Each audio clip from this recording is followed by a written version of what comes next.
Look, Yeah, she's awesome. Bryce, I hate this iGaming bill. Okay, everybody knows I'm pro gambling, pro casino, pro parimutuel racing, pro DraftKings, which is my, MGM. I think I do Caesars here in DC on your phone. Nope, no problem with that. I bet hockey every night, Right. baseball, you name it, right? So Right.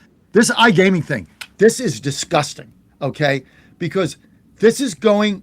Every study shows in the 6 or 7 states that have it that the addiction to gambling for kids has skyrocketed. And you hide it on your phone. You can be sitting in the parking lot of the Wawa drinking a cup of coffee and lose $80 in 7 minutes. It is terrible.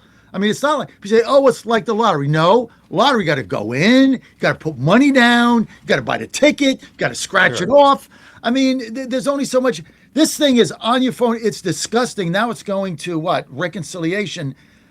And if the Democrats in the House voted their conscience, this thing went down in flames, and then Simon had to pull it out so he could get it back. What's can Well, and this my thing is former trying. teammate and congressman and now delegate Tom Garrett said it the best. It's a Frankenstein, and it just keeps coming back alive. It's been told it's going to study, it's been dead, it's been this.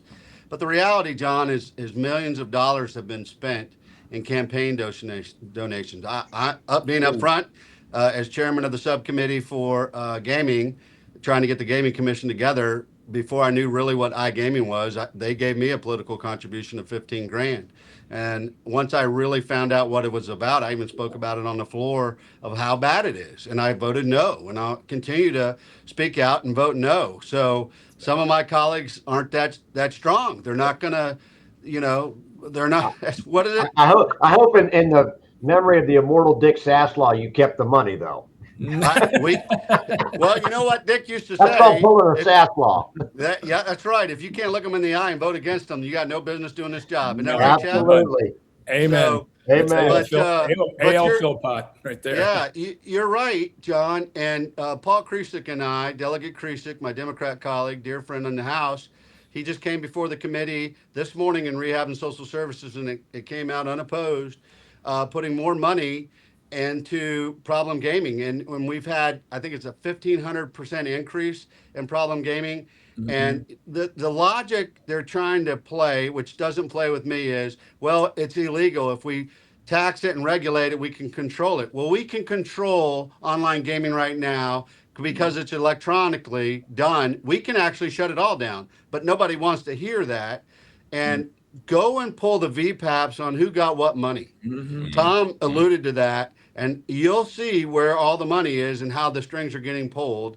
And I'm not, look, I'm not accusing any of my colleagues of anything. I'm just saying there's millions and millions of dollars coming in here to get this thing through. I've never seen something that's been wanted so much that it has gone in one session. Maybe Hmm. it's two or three or four or whatever.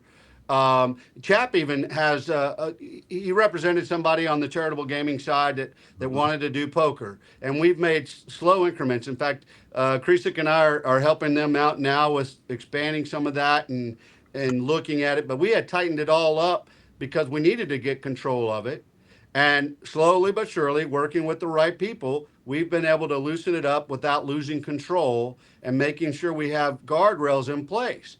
With iGaming, there are no guardrails, None. and you are looking at it. You might as well sell crack and heroin, and for the same Hmm. justification, it's illegal. It's out there. We might as well license it and regulate it. And my like question like is, the are we marijuana. But anyway, correct? yeah. It's just there But to make money. It's a money making venture for the Commonwealth. It's okay as long as we make money. It's disgusting what they're doing. When I was in the House, I told lobbyists all the time, I'll take your money, but it makes it harder for me to vote for you. Just know that you're raising the threshold by which I can vote for your legislation. So don't complain when I vote against you because I don't care. well, And the fact that people can take millions of dollars like this and do something that's so damaging to our kids is stunning. Well, it's not just what's doing to our kids. If you look at the numbers, it's going to affect our casinos, and our casinos give to our capital improvements for our schools.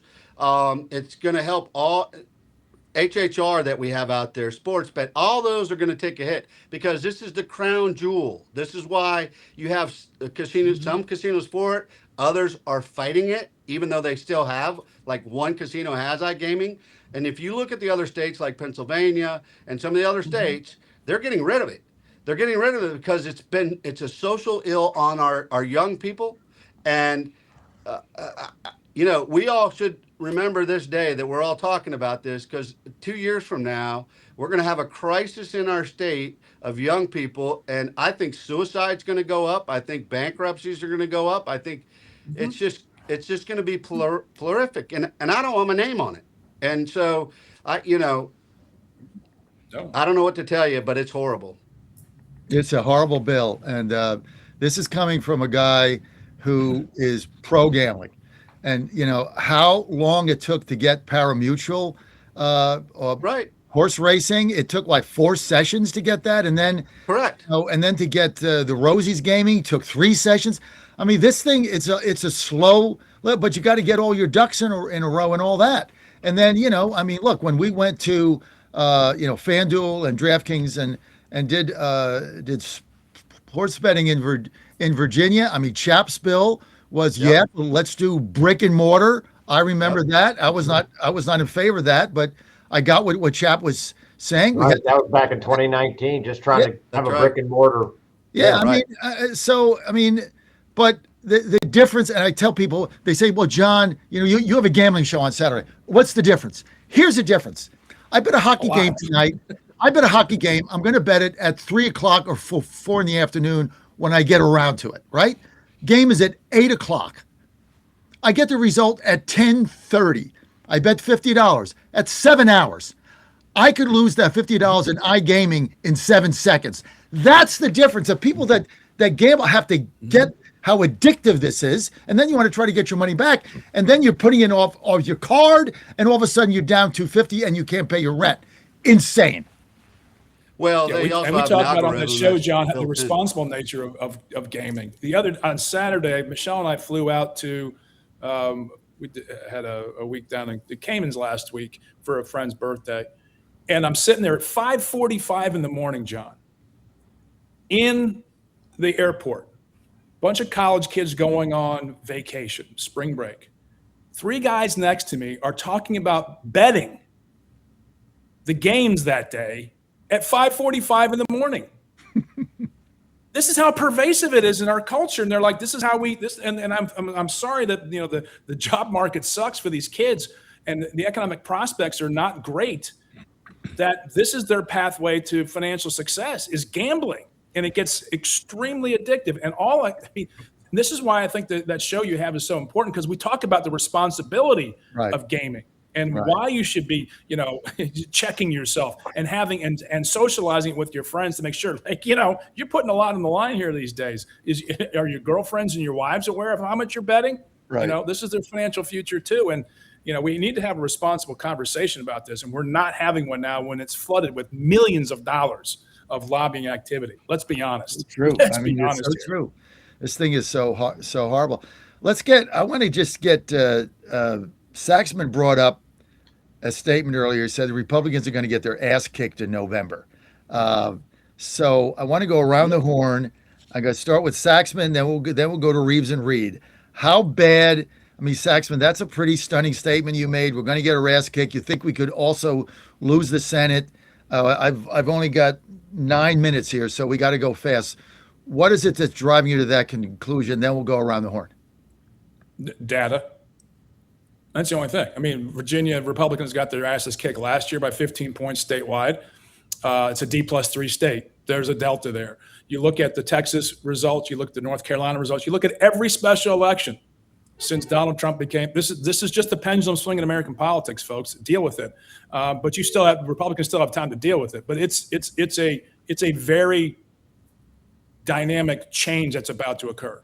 And with the job losses that were just announced, with the Iran war that's out there, you're dealing with some pretty dicey situations. So, and that's why I don't think the Democrats should be going forward with the gerrymandering here in Virginia. It's going to be a wipeout right now. Reed? Bryce, you want to go first? Yeah, Bryce. I'm happy to go. I would tell you that, John. I think it's going to be close. I think we hold the Senate. I closely watched the Cornyn race. I know some of his biggest donors. I'm from Texas. I was surprised to see Dan Crenshaw get wiped out, but that state senator I know personally that beat him too. And Dan forgot about who he served, and he really he got into the celebrity side of being a congressman versus a uh, a uh, a good public servant. That being said, I think we're going to hold the Senate. I think it's going to be a few seats we lose in Congress. I don't think we hold Congress, only for the simple fact that, as Chris said, I've seen some of the data, but now we're engaged in a war that's got Americans split. We got people that you got normal Republicans and MAGA Republicans are at each other's throat. We saw that in our last election.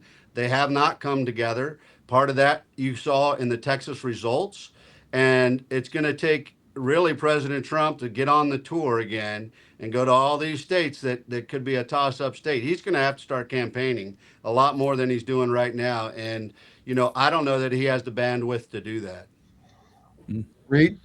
Yeah, I think we're in trouble. The problem is, I think the economy could be growing by the time we get to the end of the year. And, one of the things that's disturbing to me as somebody who's 55 years old and has watched the Iranians abuse Westerners for almost 5 decades, who was a businessman in the Middle East and operated daily thinking that I might be the victim of a kidnapping attempt to extort money out of my family or out of the country. I mean, these are bad people. And unfortunately, I hate to say this, the modern Democrat Party is not going to side with America on this. They're going to exploit every element of this conflict. It's unfortunate that we have to have the conflict, but I think it's overdue. And they're not going to care whether or not we do well and whether we vanquish the bad guys. They're going to exploit it for political reasons. And I pray to God I never get to that place as a political commentator or as a politician myself. You got to be Team America, especially when you're against people who are enslaving women, abusing people, throwing gays off of rooftops. All the minority groups that the Democrats claim to care about so much are the victims of this radical Islamic regime, and they still can't bring themselves to back Trump when he's eradicating them. And I think that that's shameful. And whether that impacts November, I think Trump and the U.S. military, when you let the military do its job, they will accomplish the mission. And I'm just prayerful that people will look and say, this is uncomfortable, but Trump's doing the right thing. And it won't be as big a wipeout as perhaps it could be. Dan? Well, I think you got to look at the fact that we've had a second opportunity with Donald Trump in office for the Trump administration to appeal to the base. And I think that if you look at the base right now and the fact that they largely stayed home last election here in Virginia, I don't know that the base would be terribly happy with the progress that they've seen in Congress. They like they like President Trump, but I think they feel as though Congress is letting them down again for a second time. And I don't know that that's going to breed success in November. That they're not going to get out to vote for Republicans who are not playing ball, not going along with the president, not helping him to achieve his goals and fulfill his vision. And yeah, that's going to be an issue. I think in November. We saw it here in Virginia last year. That if you don't have certain candidates, certainly not my great friend John Reed here, but if you don't have a candidate who is fully behind President Trump, the MAGA crowd kind of says, well, we're not going to come out for you. And I think that's how they feel about a lot of people in Congress right now, because Congress has not played ball. Chap? John just needed more time, a little more time, and a lot more money. He would have been our lieutenant governor.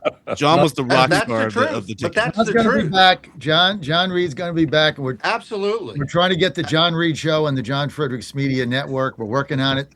John, Good. call me at 10 after the thing. I got an idea. Chap, what do you think here? Okay, I think Republicans have almost no chance of holding the House. That's one of the reasons why I think this whole redistricting thing in Virginia is so stupid. What it's going to do is basically create an opportunity in 4 years for really a new generation of Republicans, conservatives to come back into power, because there's going to be a lot of seats that are going to be up for grabs come, say, 2030. As far as the Senate, I think it's probably 50-50 at this point. I would probably think the Republicans could hold it based on the states that are in play, but who knows? Otherwise, I think the Republicans, and I'm not a Republican, maybe, I sort of, I have a lot of friends who are Republicans, including the people on this call, but I think the Republicans need to sort of envision a future post-Trump and think about what the party's going to look like post-Trump, what they've learned, both good and bad, and they need leadership post-Trump. Final thing, John, is I filed my appeal in the Massapequa case, which is on a beeline to the U.S. Supreme Court. That's the Chiefs case, and maybe we're going to talk about that in the future. So yes, let's definitely just text me. We'll talk about that. That's a whole different show. But anyways, I love to be with you guys. I got to go make some money so I can pay all these taxes. All right. Wait a minute. We got to do a poll. We're going to do a quick poll. Should we invite Senator Bill Stanley on the Virginia gang? Yes or no? I'm going to go reverse clockwise. Right, Dan? Sure. Yeah, we like Senator Stanley. Reed? Let's do it. Absolutely. Saxman? Yeah, I'll use smaller words for him. Sure. Oh, wow. Chap, should we invite Stanley on or not? Chap? See. That Yes. means yes. Yes. Reeves? Yeah, of course. Of course. John, I'm sorry. I hard of hearing. I vote Laura.